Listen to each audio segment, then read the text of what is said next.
बिस्मिल्लाहिर्रहमानिर्रहीम नहमदुहु व नुसल्ली अला रसूलिहिल करीम अम्मा बाद। मोहतरम नाज़रीन इकराम, एक सवाल है, ख़ातून एक है, इनकी जानिब से ये कमेंट है, अस्सलामु अलैकुम भाईजान, अनसूरा नाम के क्या माना है? वालेकुमुस्सलाम व रहमतुल्लाहि व बरकातुहू।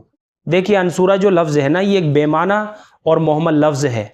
अनसूरा को जो है स्वाद के तलफ़ुज़ के साथ भी इस लफ्ज़ को काफ़ी तलाश किया, और अनसूरा अलिफ़ के साथ, आइन के साथ काफ़ी तरह से जो है इस लफ्ज़ को तलाश किया, लेकिन ये लफ्ज़ नहीं मिल सका।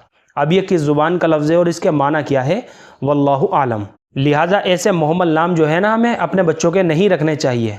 अलबत्ता एक लफ्ज़ आता है अरबी ज़ुबान में, अनसा, अलिफ़ नून सीन और आखिर में हा साकिन, अनसा।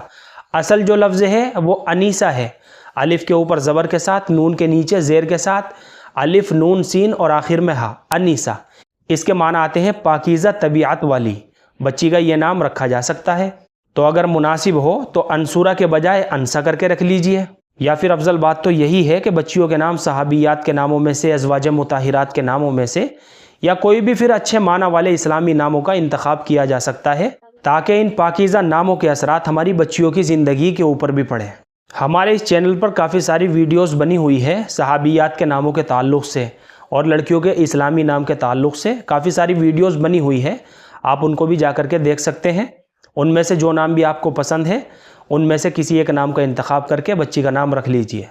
मुझे उम्मीद है कि आप सभी हजरात को अच्छी तरह समझ में आ गया होगा।